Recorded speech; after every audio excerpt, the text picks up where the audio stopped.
ゆっくり解説。狂気と知性が入り乱れる。昭和のいぶし銀シリーズ第6弾、主役を食らう悪の美学ベスト10。ねえマリサ、前回の昭和の悪役特集、すごい反響だったわね。コメント欄が皆さんの熱いリクエストで埋め尽くされていたわ。ああ、みんなのこの人を忘れるなという情熱が凄まじかったぜ。というわけで、今回は視聴者の声に完全対応したいぶし銀シリーズ第6弾、伝説の悪役編パート2をお届けするぜ。待ってました。前回はこわもての方が多かったけど、今回はどんな悪役たちが登場するの？今回は狂気と知性がテーマだ。暴力だけじゃなく、不気味な笑みや鋭い眼光、そして圧倒的な頭脳で主役を追い詰めた、トラウマ級の怪優たちが勢揃いだぜ。うわぁ、想像しただけでゾクゾクするわね。名前は知らなくても、顔を見れば絶対にわかる人ばかりなんでしょ？もちろんだ。昭和の映像作品を陰で支配した、恐ろしくも美しい悪の美学を持つ男たち。そのランキングベスト10、心してみてくれよな。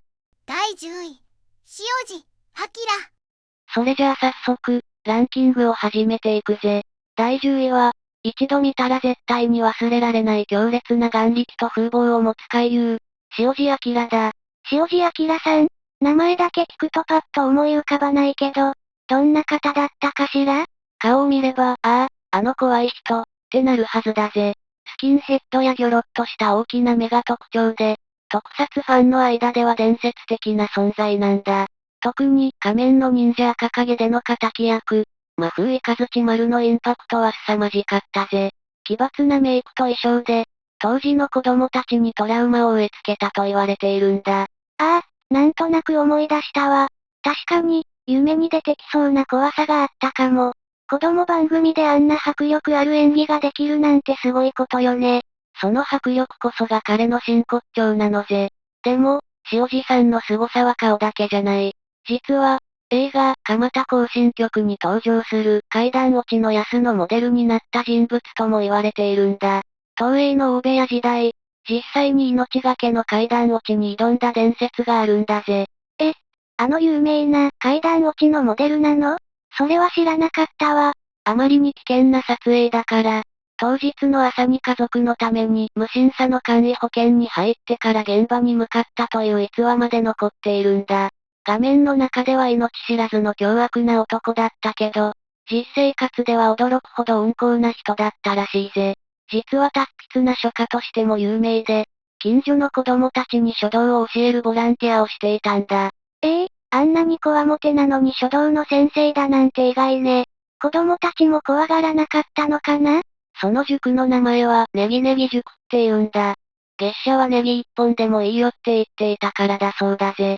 命がけで悪役を演じ、私生活では子供たちに愛される先生だったなんて、まさにいぶし銀の鏡みたいな人だよな。第9位、中田浩二。続いて第9位は、その声を聞くだけで画面が引き締まる美声の悪役、中田浩二だ。時代劇や特撮ドラマには欠かせない、昭和を代表するバイプレイヤーだぜ。中田浩二さん、お顔はすぐに思い浮かばないかもしれないけど、そんなに声が特徴的な方なの？ああ、時代劇ファンなら絶対に聞いたことがある。渋くて深みのある低音ボイスだぜ。暴れん坊将軍や水戸黄門なんかで、冷酷な武勇や悪徳商人を演じていることが多いな。表情を変えずに淡々と主人公を追い詰める姿は、知性的で本当に憎らしいんだ。でも、その声があまりにも良すぎるから、悪役なのに気品があるって高く評価されているんだぜ。確かに、悪役の人がいい声だと、なんだか底知れない怖さがあるわよね。ただ怒鳴るだけの人より、冷静に低い声で喋る人の方が威圧感があるもの。まさにその通りだぜ。その美声を活かして声優としても超一流で、実はあの大ヒットアニメ、エースを狙えの鬼コーチ、宗像仁の声を担当していたのも中田さんなんだ。岡、盾、っていうあの厳しくも愛のある名台詞、霊夢も聞いたことあるだろ？あのかっこいい宗像コーチの声と、時代劇の悪大官が同じ人なの。すごいギャップね。全然結びつかなかったわ。信じられない。驚きだよな。そんな堂々とした演技を見せる中田さんだけど、実は俳優になったきっかけも意外なんだ。早稲田大学出身のエリートなんだけど、学生時代は極度の赤面症だったらしいぜ。それを克服して、人と普通に話せるようになりたい一心で演劇の世界に飛び込んだそうなんだ。赤面症を治すためにあえて人前に出る俳優になるなんて、すごい行動力ね。コンプレックスを武器に変えて、あんなに堂々とした悪役になれるなんて勇気をもらえる話だわ。自分の弱点と真剣に向き合ったからこそ、あの繊細で深みのある演技が生まれたのかもしれないな。声の良さと冷徹な演技で、昭和の時代劇に欠かせない知的な悪を確立した、間違いなく名優の一人だぜ。第8位、山本凛一。第8位は、180センチ近い巨体とふてぶてしい面構えで、東映のアクション映画やヤクザ映画に欠かせなかった名悪役、山本凛一だ。愛称は山凛。北海道出身の豪快な男だぜ。山本凛一さん、お名前は聞いたことある気がするけど、どんな役をやられていた方？警視庁物語シリーズの刑事役から、昭和残響伝シリーズのコアモテヤクザまで幅広く活躍したんだ。特に高倉健さん主演の映画には欠かせない存在で、昭和残響伝死んでもらいますで演じた観音熊役なんかは、独特の愛嬌と凄みがあって強烈な印象を残しているぜ。健さんの映画によく出ていたのね。あんながたいの良い人が敵役だと、画面の迫力がすごそうだわ。やっぱり昔から喧嘩が強かったのかしら？見た目は完全に荒くれ者だよな。でも実は、山本さんは明治大学出身で、ラグビー部で活躍したトップアスリートだったんだ。なんと、あの伝統の瞑想戦にロックのポジションで出場した経歴を持つ凄腕のラガーマンだったんだぜ。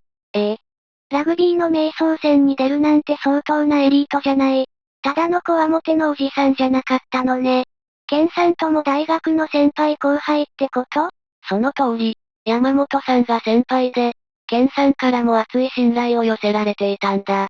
でも残念なことに、肝臓の病のために53歳という若さでこの世を去ってしまった。日頃から体を鍛えていて体力に自信があった分、逆に病院嫌いで病気の発見が遅れてしまったのが悔やまれるぜ。53歳なんて早すぎるわ。もっとその渋い演技を見ていたかったのに。本当に後輩の面倒見が良い人で、多くの悪役俳優から慕われていたんだ。柳信夫さんもその一人で、山本さんが亡くなった後、その墓前で涙ながらに、俺たち、悪役だけのグループを作るよって報告したそうなんだ。それが後の悪役紹介結成につながったんだぜ。そんな素敵なエピソードがあったなんて、強くて怖くて、でも仲間思いで、まさにいぶし銀と呼ぶのにふさわしい、男の中の男だったのね。第7位、志賀勝。続いて第7位は、あの伝説のピラニア軍団の創設メンバーであり、昭和のヤクザ映画に絶対欠かせないコアモテの代名詞、志賀勝だ。ピラニア軍団って、名前からして怖そうね。志賀勝さんって、どんなお顔の方だっけ？一度見たら夢に出るレベルだぜ。綺麗に反り落とした眉毛に、鋭い眼光、そしてドスの効いた京都弁で凄む姿は、生理的な恐怖を感じさせるほどだったんだ。仁義なき戦いなんかで演じたチンピラ役は、演技を超えたリアリティがあったよな。眉毛がない悪役の人ね。思い出したわ。テレビで見たことある。本当に怖くて、近づいちゃいけない人って感じがしたもの。画面の中では最強だったけど、実はそのキャラクターを逆手にとって、バラエティ番組でも大人気だったんだぜ。金ドンなんかで見せるコミカルな姿とのギャップがすごかったんだ。こんな笑えるエピソードがあるんだぜ。あんなに怖い人が笑えるエピソードを持ってるの？ああ、志賀さんの子供が幼稚園でパパの似顔絵を描いたとき、眉毛を描かなかったんだ。それを見た先生が、ちゃんと眉毛も描きなさいって注意したらしいんだけど、後日、志賀さん本人が幼稚園に行ったら、先生が本当に眉毛がない、って腰を抜かしたそうだぜ。あはは、先生もびっくりしたでしょうね。子供は正直に描いただけなのに。違いねえ。さらに歌手としても才能があって、情けという曲が大ヒットしたんだ。こわもてで電話してくれ頼むって歌う姿には、男の哀愁が漂っていて渋かったぜ。ただ怖いだけじゃなく、人間味あふれる愛嬌があったからこそ、これだけ愛された名優なんだろうな。第6位、上田吉次郎。続いて第6位は、昭和の映画界が生んだ唯一無二の怪優、上田吉次郎だ。耳にこびりついて離れない、ブハハハハという豪快な笑い声。そして、唾を飛ばしながらまくし立てる悪の強い演技は、一度見たら脳裏に焼き付く凄まじいインパクトを残した男だぜ。ブハハハって笑う悪役の人ね。モノマネ番組とかで見たことある気がするわ。ちょっとコミカルなイメージがあるけど、どんな作品に出ていたの？晩年はコミカルな役も多かったけど、実は世界の黒澤明監督に愛された名バイプレイヤーなんだぜ。例えば、日本映画の金字塔、羅生門。上田さんは、あの映画で雨宿りをする下人役を演じたんだ。捨てられた赤ん坊の着物を剥ぎ取って、人間のエゴや業をむき出しにするあの演技は、世界中で高く評価されているんだぜ。羅生門のあの重要な役をやっていたの。ただ面白いだけのおじさんじゃなかったのね。世界に認められた演技力を持っていたなんて知らなかったわ。そうなんだよ。シリアスな役も一級品だけど、やっぱり子供たちに強烈な印象を残したのは特撮映画、大怪獣空中戦ガメラタイラオスの金村村長役だな。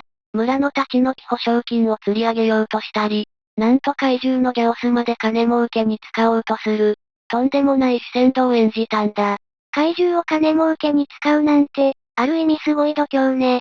やってることは最低なのに、上田さんが演じるとどこか憎めない感じがするのが不思議だわ。その憎めない悪役像を確立したのが上田さんのすごいところだぜ。あの独特のセリフ回しは多くの芸人が真似をしたけど、本人の強烈な個性には誰も勝てなかった。悪役という存在をエンターテインメントに昇華させた、まさに伝説の怪優だぜ。第5位、渡辺文夫。第5位は、東京大学卒業という超エリートの経歴を持ちながら、その知性を武器にインテリ悪役というジャンルを確立した名優、渡辺文夫だ。渡辺文夫さんって、あのお料理番組の食いしん坊万歳の初代リポーターをやってた人よね。ニコニコしてて優しそうなイメージだけど。そう、そのギャップこそが渡辺さんの凄さなのぜ。テレビでは人懐っこい笑顔で全国を食べ歩いていたけど、映画の中では冷徹な作詞を演じさせたら右に出る者はいなかったんだ。なんといっても東大経済学部卒で、元電通マンという異色の経歴の持ち主だからな。怒鳴り散らすだけじゃなく、リズムで相手を追い詰める知的な怖さがあったんだぜ。本当のエリートだったのね。道理で、ただの悪役とは違う。賢そうな雰囲気があると思ったわ。その知性が遺憾なく発揮されたのが、1975年のパニック映画、新幹線大爆破だ。高倉健さんが演じる犯人と対峙する、国鉄の公安本部長宮下役を演じたんだ。暴力ではなく、組織の論理と冷徹な判断で犯人を追い込んでいく官僚的な役柄は、まさに体制側の壁って感じで、見ていて息が詰まるような圧迫感があったぜ。暴力で暴れる悪役も怖いけど、そういう権力をバックにした冷たい悪役って、現実味があって一番怖いのよね。だろ？映画ではそんな氷のような表情を見せるのに、テレビをつけると食いしん坊、万歳で、ああ、こりゃうまい、なんて満面の笑みで食べているんだからな。このとてつもないギャップに、当時の視聴者はやられちまったんだ。知性と愛嬌を兼ね備えた、昭和を代表する唯一無二の存在だぜ。第4位、田口圭。第4位は、時代劇ファンなら誰もが知っている悪徳商人のスペシャリスト、田口圭だ。越後屋や海鮮丼屋といったら、もうこの人の右に出る者はいないぜ。悪代官様の隣で、もみ出をしながら菓子折りの下に小判を隠して渡している人ね。お顔はすぐに浮かぶわ。そうそう。以前紹介した河合信夫さんが悪代官の頂点なら、田口さんはその相棒の悪徳商人として絶大な人気を誇ったんだ。でもな、田口さんはただ意地悪そうなだけじゃないぞ。実は芸能界でも珍しい東京大学卒業という、正真正銘の超インテリなんだぜ。東大卒なの？あんなに悪そうな顔して、すごいエリートじゃない。どうして俳優になったの？本人が語ったところによると、入試では苦手な数学で高得点を取ってトップに近い成績で入学したらしい。でも、在学中に芝居と学生運動に没頭しすぎて、卒業するときはほとんどビリに近い成績だったそうだぜ。天才肌のエピソードだよな。トップで入ってビリで出るなんて、ある意味伝説ね。それだけお芝居に情熱を注いでいたってことか。その知性は演技や言葉選びにも現れているぜ。悪役が多いから、幼い息子さんにお父さんはどんな役なのって聞かれたとき、一言死ぬ役だって答えたらしいんだ。ユーモアと哀愁があっていいだろ？ふふ。確かに嘘じゃないけど、身も蓋もないわね。でも、そんな返しができるなんて素敵なお父さんだわ。さらに、田口さんは声優としても超一流なんだ。刑事コロンボで、知的な犯人役の吹き替えなんかを担当していたんだぜ。田口さんは自分自身をなくさず、相手に近づける操作が必要という独自の吹き替え美学を持っていて、その深みのある低音ボイスは絶品だ。東大卒の知性と職人としての技術を併せ持った、昭和を代表する名優だぜ。第3位、小池麻生。いよいよトップ3だぜ。第3位は、声を聞けば日本人なら誰もが知っている名優、小池麻生だ。うちの神さんがね。このセリフでピンとこないか？刑事コロンボ。あの独特な喋り方の人ね。ねっとりとして、でもどこか愛嬌があって、私大好きだったわ。そうだよな。でもなレイム、実写映画、特にヤクザ映画での小池さんは、あのコロンボとは正反対の、ドスの効いた恐ろしい役ばかりなんだぜ。その声と顔のギャップが凄まじすぎて、当時の視聴者は度肝を抜かれたんだ。あんな優しそうな声なのに、想像がつかないわ。どんな役をやっていたの？代表的なのはやっぱり、仁義なき戦いシリーズだな。小池さんの演技力があまりに高かったから、第1作で高梨国松という役を演じた後、第3作と第4作では岡島智次という全くの別人の組長役で再起用されるという、異例の待遇を受けたんだ。同じシリーズの中で別の役をやるなんて、よっぽど信頼されていたのね。その岡島組長って人は、どんな人だったの？主人公のヒロノウと兄弟分になる、比較的常識のある親分だったんだが、その最後があまりにも有名なんだ。映画、仁義なき戦い頂上作戦でのシーンだぜ。岡島は、恩師の先生を招いて、温泉宿で同窓会を楽しんでいたんだ。あら、構想中なのに随分とのんびりしているのね。でも楽しそうでいいじゃない。そこが悲劇の始まりなんだ。みんなで裸になって温泉に浸かって、ニコニコ笑っている一番無防備な瞬間を狙われたんだ。岩陰からヒットマンの吉井。さっき紹介した志賀勝さんが現れて、楽しそうにしている岡島の背中を撃ち抜くんだぜ。うわぁ、一番幸せで安心している時に殺されるなんて、残酷すぎるわね。お風呂の中じゃ逃げ場もないし、湯煙の中で血に染まっていく姿が、ヤクザ社会の無情さを強烈に描いているんだ。コロンボの愛嬌と、この悲劇的な最後、この幅の広さこそが、小池麻生という俳優の凄みなんだぜ。第2位、菅勘太郎。第2位は、通称、菅勘。昭和の映像作品に最も不吉な影を落とした俳優、菅勘太郎だ。独特のオーバーリアクションと、病的な異常性を秘めた表情で、見る者に生理的な恐怖を植え付けた伝説の役者だぜ。菅勘さん。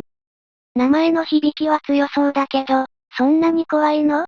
病的な異常性って、ただの悪役とはちょっと違う感じがするわね。暴力的な怖さというより何をするかわからない狂気だな。その決定打となったのが、映画13人の刺客で演じた明石藩主松平成次役だ。罪のない民衆を顔色一つ変えずに惨殺する。極薄なバカ殿を演じたんだが、これが凄すぎたんだ。あまりにハマり役すぎて、その50年以上も、いろんな現場で演出家にあの時のように演じてくれって求められ続けたらしいぜ。10年も。それだけ衝撃的だったのね。でも役者さんとしては、いつも同じ演技ばかり求められるのは辛くない？その通りだぜ。菅さんは、安易に過去の演技を求める演出家の技量を、演技者の立場からはっきりと批判していたそうだ。単なるエキセントリックな俳優ではなく、常に新しい表現を追求する真摯な役者だったんだよ。ただの怖い人じゃなくて、お芝居に対してすごく真面目でプライドを持った方だったのね。誤解していたわ。プライベートでは、奥さんが手作りしたチロリアンハットを愛用するような、気さくで愛らしい一面もあったんだぜ。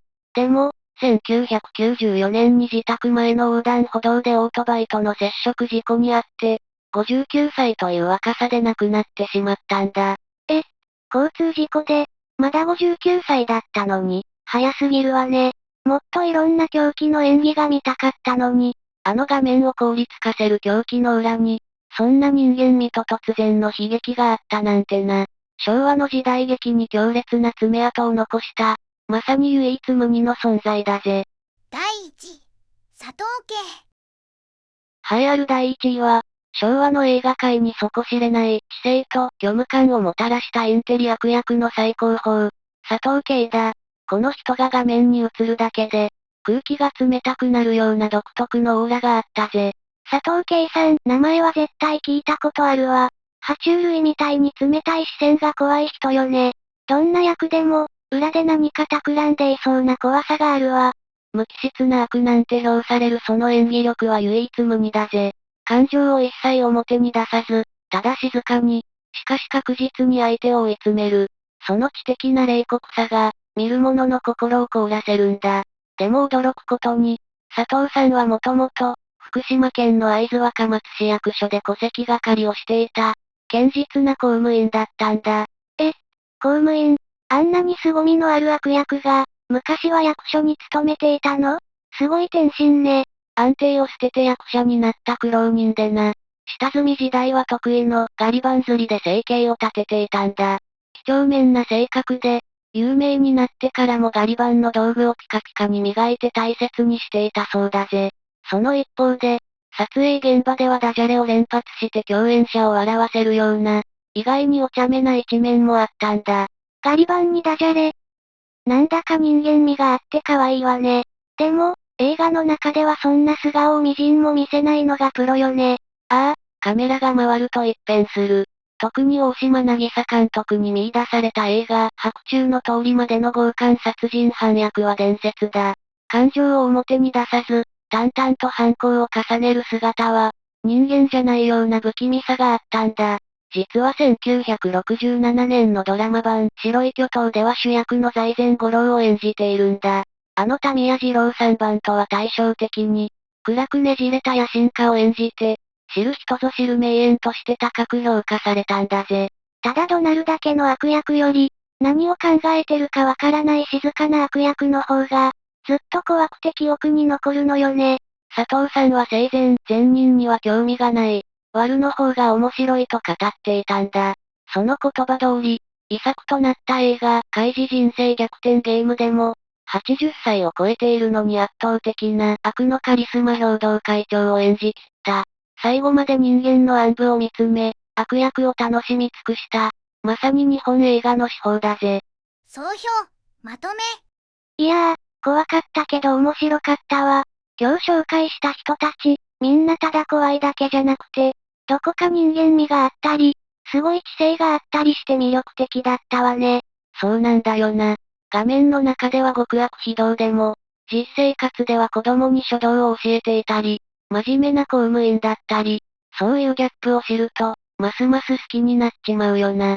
彼らのような本物の悪役がいたからこそ、昭和の映画やドラマはあんなに熱かったんだと思うぜ。本当にそうね。主役を輝かせるための悪役じゃなくて、悪役自身が輝いていた時代だったのね。もっといろんな悪役俳優さんを知りたくなったわ。まだまだ紹介しきれない名優がたくさんいるからな。この人の悪役演技もすごかった、っていう思い出があったら、ぜひコメントで教えてくれよな。この動画が面白いと思ったら、高評価とチャンネル登録も頼むぜ。それじゃあ、また次回の動画で会おうぜ。